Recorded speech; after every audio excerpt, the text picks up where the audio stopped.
اساسن یا حشاشن اساسن جس کو باطینیہ بھی کہتے ہیں ایک دہشت پسند اور خفیہ جماعت تھی جس کی بنیاد حسن بن صباح نے رکھی تھی اور ان کا مرکز الموت قلعہ الموت میں تھا۔ اس جماعت کا خاتمہ ہلاکو خان کے ہاتھوں ہوا جس نے قلعہ الموت کو فتح کر کے حسن بن صباح کے آخری جانشین رکن الدین کو گرفتار کر لیا اور ہزاروں فدائیوں کو بڑی بے رحمی سے قتل کر دیا۔ السلام علیکم ناظرین، تو آج کا ہماری ویڈیو کا ٹاپک ہے اساسن۔ تو ناظرین یہ ویڈیو بہت ہی زیادہ انٹرسٹنگ ہونے والی ہے، تو ناظرین جلدی سے ہمارے چینل کو سبسکرائب کر دیں اور بیل آئیکن کو بھی دبا دیں۔ قلعہ الموت کیسٹل بحیرہ قزوین کے نزدیک صوبہ جیلان ایران میں ایک پہاڑی قلعہ تھا۔ یہ موجودہ تہران ایران سے تقریباً 100 کلومیٹر کے فاصلے پر ہے۔ حسن بن صباح کی قیادت میں یہ دہشت پسند اور خفیہ جماعت اساسن کا مرکز رہا۔ اس قلعے اور جماعت کا خاتمہ ہلاکو خان کے ہاتھوں ہوا تھا۔ اساسن کی ابتدا کے شواہد 1080 میں ملتے ہیں۔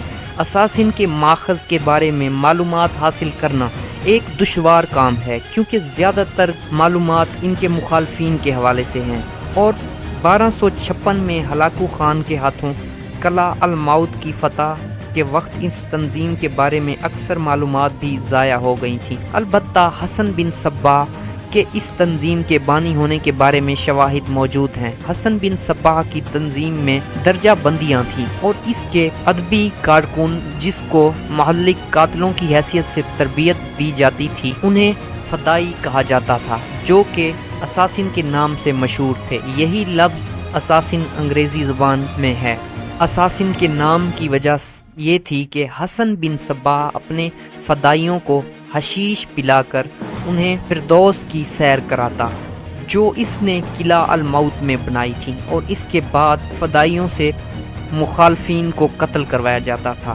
حشاشن کا بانی حسن بن صباح مشرقی ایران میں پیدا ہوا۔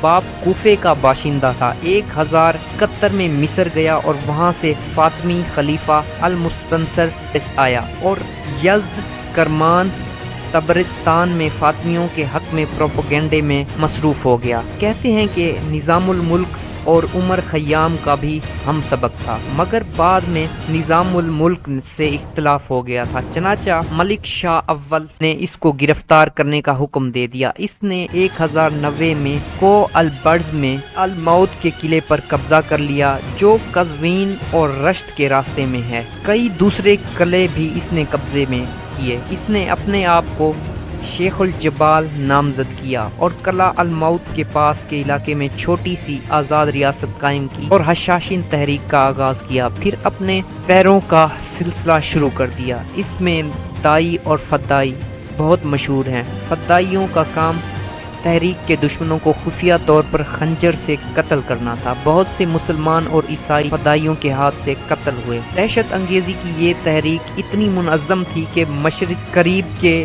سبھی بادشاہ اس سے کانپتے رہے۔ کہتے ہیں کہ حسن بن صباح اپنے فدائیوں کو حشیش یعنی کہ گانجا پلا کر بے ہوش کر دیتا تھا اور پھر انہیں فردوس کی سیر کرواتا، جہاں پر خوبصورت عورتیں حوریں بنا کر پیش کی جاتی تھی۔ وہ حوریں ان کو حسن بن صباح کے حکم پر فدا ہونے کا کہتی اور وعدہ کرتی کہ تم جلد ہی ہمارے بیچ ہوگے ہمیشہ ہمیشہ کے لیے، تو غم نہ کرو، نہ ہی تمہیں اس چیز پر منال ہونا چاہیے۔ اس نے یہ جنت وادی الموت میں بنائی تھی۔ حسن بن صباح نے طویل عمر پائی اور اس کے بعد بزرگ امیر اس کا ایک نائب اس کا جانشین ہوا۔ اس جماعت کا خاتمہ ہلاکو خان کے ہاتھوں ہوا تھا، جس نے قلعہ الموت کو فتح کر کے حسن بن صباح کے آخری جانشین رکن الدین کو گرفتار کر لیا اور ہزاروں فدائیوں کو بڑی بے رحمی سے قتل کیا۔ تو ناظرین یہ تھی آج کی میری طرف سے ویڈیو۔ امید کرتا ہوں کہ آپ کو یہ ویڈیو پسند